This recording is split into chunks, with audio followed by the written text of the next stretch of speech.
네, 안녕하세요. 동천 출신 보건복지위원회 유광의원 인사드리겠습니다. 반갑습니다. 여러분이 많이 보셨을지 모르겠는데 예전에 가평에 제가 김경우 의원님이랑 여기 나왔다가 그 거짓말 탐지기 아주 호되게 당하고 왔거든요. 그럼에도 불구하고 제가 의회에서 가장 모시고 싶은 두 의원님과 함께 다시 찾아왔습니다. 소개는 각자 한번 해주시고요. 다만 이제 코로나 때문에 마스크를 쓰고 있는데 가서 잠시라도 얼굴 보여주시는 게 나을 것 같습니다. 인사드리십시오. 안녕하세요. 네, 경기도의 민경선입니다. 고향의 자랑 민경선입니다. 잠시 마스크를 내려보겠습니다. 어떻게 잘생기셨나요? 예, 안녕하세요. 파주의 김경일 의원입니다.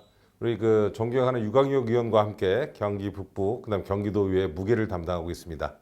예, 예, 오늘 좋은 토론회가 됐으면 합니다. 감사합니다. 다들 이제 의원님들 이제 집들을 한번 볼 때 가장 먼저 고려하는 그 조건이 뭐예요? 뭐 교통, 뭐 학군, 그다음에 인근에 편의시설이나 인프라가 있느냐가 중요하겠죠, 뭐. 네네. 의원님은 어떻게 생각하시나요? 이제 민경선 의원님 말씀하신 대로 거의 비슷하다고 생각합니다. 저희 쪽에서도 보니까 저는 이제 건설 교통이니까 교통을 많이 보게 되더라고요. 그렇죠. 그래서 뭐 예, 역세권이나 그렇죠. 교통은 또 하나 직장 생활이나 이제 학업이랑 또 밀접하게 연결이 되어 있기 때문에 교통이라는 조건은 빠질 수가 없겠죠. 그렇죠? 근데 이제 교통편이 집값에 미치는 영향이 과거에 비해 많이 늘어났다는데 혹시 의원님들 이 건에 대해서 하실 말씀이 있으신가요? 뭐 고양시나 파주시도 마찬가지지만 특히 예를 들면 서울로 출퇴근하는 인구가 많습니다. 뭐 지하철역이 있느냐, 뭐 버스 노선이 신설되느냐, 버스 정류장이 있느냐에 따라서 집값에 큰 영향을 미치는 것 같아요. 그래서 좀 그런 민원들이 다른 민원에 비해서 교통 민원이 많은 것 같습니다. 그 저희 이제 파주 지역을 좀 말씀드리면 제 지역구가 이제 금촌 1, 2, 3동이 이제 지역구인데 거기가 지금 경의중앙선역이 하나밖에 안 들어와 있어요. 그래서 노선을 하나 더 연결시키는 게 좀 하도로 좀 떠오르고 있고 또 이 고속도로망 같은 경우 도로망 같은 그 부분들도 상당히 관심들이 많아서 요새 아주 거기에 대한 욕구가 상당히 강한 편입니다. 그렇죠. 사실 이제 교통편이 좋아져서 사실 집값이 오른다는 건 상식에 맞는데 그 집값이 게 너무나 많이 올라간다는 거죠. 그래서 오늘 저희 인간생활의 기본 요소 의식주 중 이제 주거에 대한 가격을 좌지우지하는 교통에 대해서 얘기를 나눠보도록 하겠습니다. 그래서 이번 의회 톡톡 제목은 바로 서울시민은 공짜, 고향 파주시민은 유료. 제목을 듣자마자 오늘 토크 난항이 예상이 되는데 고향 출신 민경수 의원님 이 제목에 대해 어떻게 생각하세요? 서울 시민은 공짜, 고양 시민, 파주 시민은 유료라는 것은 정말 고양 시민과 파주 시민을 이주 시민으로 보는 거라고 봅니다. 정말 잘못된 도로 행정인데요. 예, 이따가 자세히 한번 다뤄보고 싶습니다. 김경일 의원님은요? 예, 저는 뭐 이게 많이 짜증나는 일이다. 예, 이게 미국 경우를 들면 뭐 인종차별에 가까운 이 비유가 아닐까 하는 생각도 좀 합니다. 그래요.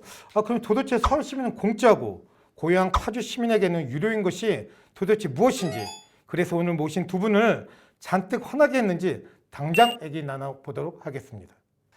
제가 지도 하나를 가져왔습니다. 이게 지금 경기도에 있는 고속도로의 현황인데요. 이 수도권 순환도로라는 명칭이 예전에 서울 외곽 순환도로라고 불렀어요. 그렇죠? 네네. 네, 그러면 수도권 순환도로 어떤 게 있는지 설명 한번 부탁드려도 될까요? 김경일 의원님?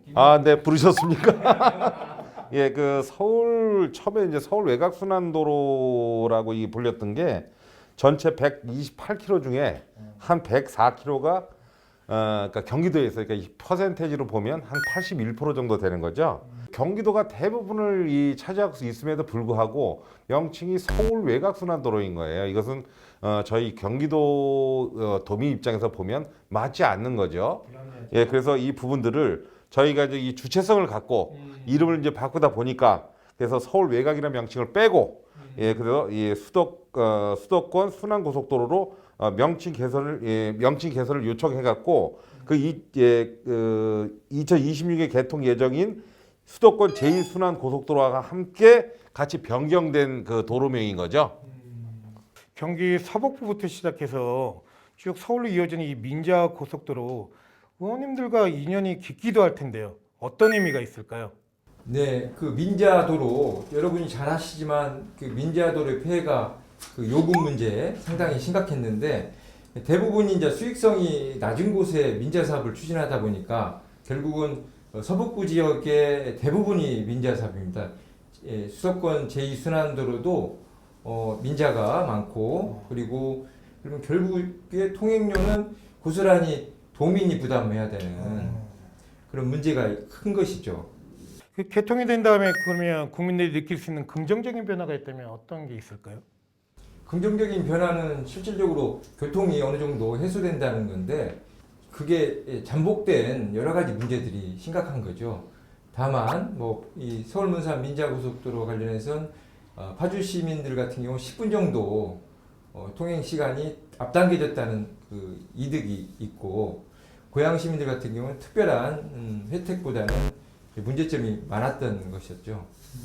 그 저희 파주시 예를 좀 긍정적인 변화를 조금 들어본다면 지역 경제 활성화 측면에서는 좀 효과가 있는 것 같아요.